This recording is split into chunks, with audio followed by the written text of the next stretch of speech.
আমার স্বামী তো জেলেই আছেন, উনি আমার 1 মাস আগে থেকেই জেলে আছেন। আর আমার স্বামী মানে যাকে আমি ভালোবাসতাম বা সংসার করেছি, উনি আমার জন্য মৃত। আমি আমার নিজেকে বিধবা মনে করি। বাবা মার চেয়ে আপন কেউ নাই। এজন্য সময়টা বাবা মাকে দেন, কারণ সব কষ্টে বাবা মাই পাশে থাকবে। কেউ আমাকে দেখতে যায়নি। তো এটা আমি বলবো, যেটা একটা সব মানুষের জন্য আমার পক্ষ থেকে মেসেজ, যে বাবা মা ছাড়া পৃথিবীতে কেউ আপন না, কেউ আপন না। আর আমার আব্বু তো বয়স্ক মানুষ, কাশিমপুরে গিয়ে আমাকে দেখা, আমিও চাইনি যে উনি এত কষ্ট করে কাশিমপুরে যাক, কারণ এরকম গ্রিলের ফাঁক দিয়ে ছোঁয়া পর্যন্ত যায় না, চেহারা ভালো মতো দেখা যায় না। আমি বলতাম যে না, তুমি এসো না। আমি ওখানে ভালো মন্দ খেতে পাচ্ছি না দেখে আমার আম্মু সব খাবার খাওয়া ছেড়ে দিলেন, শুধু ডাল দিয়ে ভাত খেতেন। আচ্ছা আপা, 3 বছর জেল খেটেছেন। 3 বছরের মধ্যে সবচেয়ে খারাপ দিন এবং ভালো দিন কোনটা ছিল আপনার? সবচেয়ে খারাপ দিন ছিল, মানে আমি আমার যখন কারাগার থেকে আমরা হাজিরা দিতে যেতাম, তো হাজিরা থেকে যখন ফিরতাম, তো তখন আমাদের তল্লাশি করা হতো। তো তল্লাশি করার ব্যাপারটা মানে খুবই কষ্টকর, অপমানজনক, গ্লানিকর। হ্যাঁ, এটার ব্যাখ্যা নাই বা দিলাম। তো সে একদিন, তা আমার ব্যাগে, যে ব্যাগটা নিয়ে আমি যেতাম, ওই পানির বোতল টোতল থাকে, সেই ব্যাগে একটা কলম ছিল। সেই কলমটা আমার সাথে, এই মানে আমার, যেহেতু আমি অফিস থেকে করে অ্যারেস্ট হয়েছিলাম, ওই আমার ব্যাগে ওই কলমটা রয়েই গেছিল। তো যেদিন এই কলমটা তল্লাশি করে আমার কাছে কেড়ে নেওয়া হলো, তখন আমার মনে হলো যে, মানে এটা ভাবলে আমি এখনো, আমার অনেক কষ্ট হয় যে এমন কি করে আমার অপরাধ যে কলম আমার কাছ থেকে নিয়ে নেওয়া হলো। এই যে কলমের দাগ, সারা জীবন খালি পড়লাম আর লিখলাম, এই কলমটা সেদিন কেড়ে নেওয়া হলো। ওইটা হচ্ছে আমার সবচেয়ে কষ্টের দিন। আনন্দের দিন কোনটা ছিল? সবচেয়ে খুশির দিন? খুশির দিন, খুশির দিন ছিল যেদিন আমি একটা নর্মাল ডেলিভারি করি। তো ওই মানে দেখা যাচ্ছে যে ওখানে মানে সবাই তোমাকে চেনে, মানে সাবরিনা এত ভাইরাল যে সাবরিনাকে সবাই চেনে। তো যখন আম, ওনার লেবার পেইন হলো, তো তখন তাকে নিয়ে যাওয়া হবে, তাজউদ্দিনে নিয়ে যাওয়া হতো, কিন্তু অতটুকু সময় আর পাওয়া যাবে না। আমি হাত দিয়ে বুঝলাম যে এখনই ডেলিভারি হবে। তো তখন আমি ডেলিভারি যখন তো মাটা যখন আমাকে দেখলেন, উনি একটা ইয়াবার মামলায় জেলে এসেছিলেন। তো উনি যখন আমাকে দেখলেন, তখন এটা স্বস্তি পেলেন যে না, সাবরিনা আমার পাশে আছে। তো পরে যখন আমি ডেলিভারিটা করলাম, তারপরে বাচ্চাটাকে যখন বার করলাম, মানে, আর তখন আমার গ্লাভস পরানোর সময় হচ্ছে না, এমন অবস্থা, মানে এই তো, ওইটা আমার জীবনে একটা, জেলখানায় খুবই একটা প্রাপ্তির দিন ছিল। এবং মানে ডেলিভারি হওয়ার পর মায়ের যে একটা প্রশান্তি, যেভাবে সে আমার হাত ধরলো এবং সে আমাকে বললো যে আপনি আমার মেয়ের মাথায় হাত রাখেন, এবং আজকে থেকে ওর নাম সাবরিনা, ওর মাথায় হাত থেকে দোয়া করেন, ওটা আমার খুশি দিন একটা। আপনার নামে এই নাম রেখেছেন? হ্যাঁ।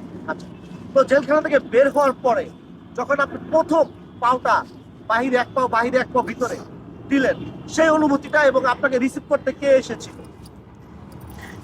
রিসিভ করতে আমার বাবা আসছিলেন। তো আমি তো বাবাকে জড়ায় ধরে সমানে চিৎকার করে কান্না, কারণ আব্বাকে দেখলে আমার কান্না আসে, আর আব্বাও প্রচুর কান্নাকাটি। আমরা তো এখন দেখতেছি আপনি এখনো কাঁদতেছেন, চোখ দিয়ে পানি পড়তেছে।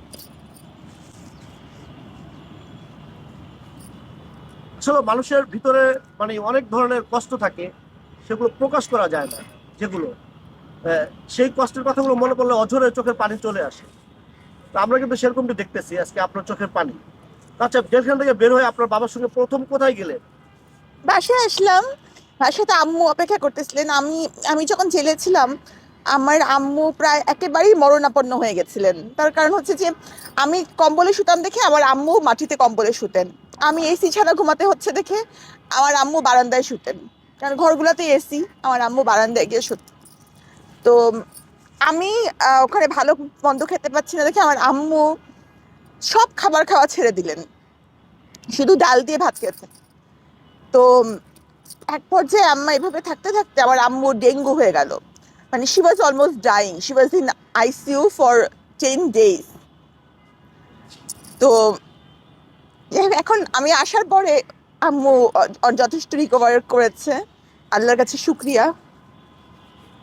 আচ্ছা, 3 বছরের মধ্যে আপনার পরিবার থেকে আত্মীয় স্বজন কতবার গিয়েছিল আপনার আপনার সঙ্গে দেখা করতে, বা কিভাবে আপনারা কথা বলেছেন? মানে আমার আম্মু তো বললামই, আমার আম্মু আমেরিকায় চাকরি করতেন, তো আমার আম্মু তো বেশি সময় বিদেশেই ছিলেন। আর আমার আব্বু তো বয়স্ক মানুষ, কাশিমপুরে গিয়ে আমাকে দেখা, আমিও চাইনি যে উনি এত কষ্ট করে কাশিমপুরে যাক, কারণ এরকম গ্রিলের ফাঁক দিয়ে ছোঁয়া পর্যন্ত যায় না, চেহারা ভালো মতো দেখা যায় না। আমি বলতাম যে না, তুমি এসো না। আর আত্মীয় স্বজন মানে, আর গিয়েছিলেন আমার বড় মামা, উনি আমার বাবার মতনই, বড় মামা বড় মামি আমার বাবা মার মতনই। এছাড়া কেউ কেউ আমাকে দেখতে যায়নি। তো এটা আমি বলবো যেটা একটা সব মানুষের জন্য আমার পক্ষ থেকে মেসেজ, যে বাবা মা ছাড়া পৃথিবীতে কেউ আপন না, কেউ আপন না। এটা সবার জন্য। আজকে আমি এই বিপদে না, যে কেউ যে কোনো মুহূর্তে বিপদে পড়তে পারেন, বাবা মার চেয়ে আপন কেউ নাই। এজন্য সময়টা বাবা মাকে দেন, কারণ সব কষ্টে বাবা মাই পাশে থাকবে। আচ্ছা আপা, আপনি তো বারবার বাবা মার কথাই বললেন, এবং কোনো আত্মীয় স্বজন তেমন একটা যায়নি। না, তো আমি একটু জানতে চাইবো, মানে আপনার হাজবেন্ড, আপনার স্বামী কি কখনো আপনার সাথে দেখা করতে যায়নি? আমার স্বামী তো জেলেই আছেন, উনি আমার 1 মাস আগে থেকেই জেলে আছেন। আর আমার স্বামী মানে যাকে আমি ভালোবাসতাম বা সংসার করেছি, উনি আমার জন্য মৃত।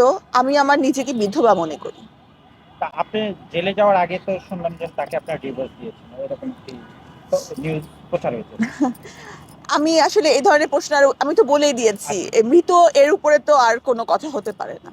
আচ্ছা আপা, যারা আপনারা ওই সময় শুভাকাঙ্ক্ষী ছিল, হ্যাঁ, মানে এখনো কি তারা আছে, বা যা কেউ আপনি বললেন যে বাবা মা ছাড়া কেউই দেখতে যায়, বা আপনি যখন জেল থেকে বেরোচ্ছেন সেই আগের শুভাকাঙ্ক্ষী গুলো কি আবারও আপনার সাথে যোগাযোগ করতে পারে? আগে শুভাকাঙ্ক্ষী যাদের এরকম আমি দেখেছি, যে বিপদ দেখেই মানে পাশ কাটি, কারণ যেমন দেখেন, মানে বেশিরভাগ মানুষই কিন্তু আমাকে ব্যক্তিগতভাবে চেনে না। তো আমি যদি আপনাকে ব্যক্তিগতভাবে না চিনি, আপনার সম্পর্কে একটা খারাপ কথা শুনলে হয়তো আমি বিশ্বাস করে নেব। কিন্তু যারা ব্যক্তিগতভাবে আমাকে খুব ভালো মতো চেনেন, ঘটনাগুলো জানেন, তারা জানেন সাবরিনা এটা করেনি, এটা জেনে শুনেও তারা আমাকে দেখেননি। তো তাদের সাথে আমি আমি চাই না তাদেরকে দেখতে, আর কখনো তাদের সাথে কথাও বলতে।